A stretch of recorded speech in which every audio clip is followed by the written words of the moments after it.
Салам достор, бүгін біз Ордолу Ош шарындағы айванаттар бақшасындабыз. Емесе бізден алыстабай, біз менен бірге болыңыздар.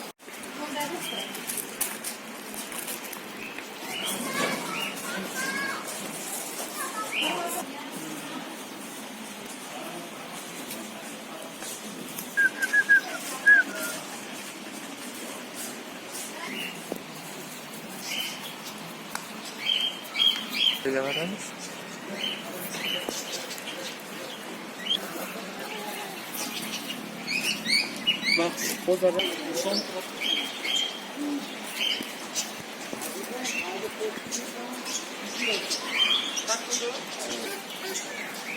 Şef.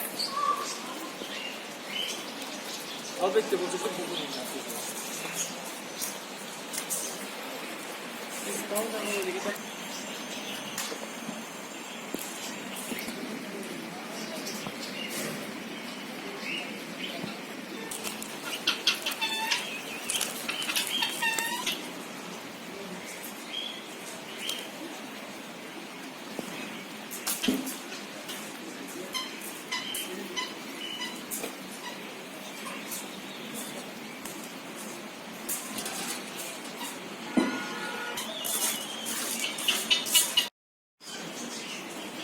Что за кошки? Вот у нас было мушка.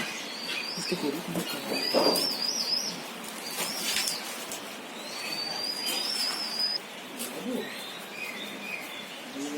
Так что мне итераться, ну? Мушка.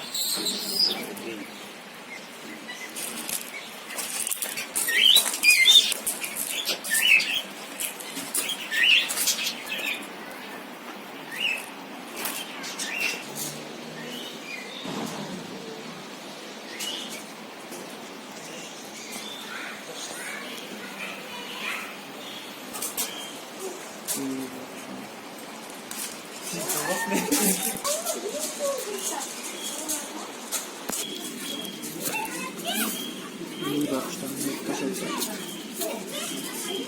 Bol kaç ya, bas kaç. Ya, tu пропас yoktur. Бонзолот. Tu?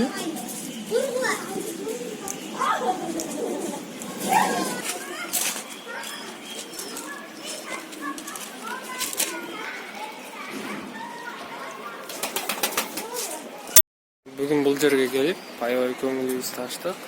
Біз менен болғаныңыздарга рахмат.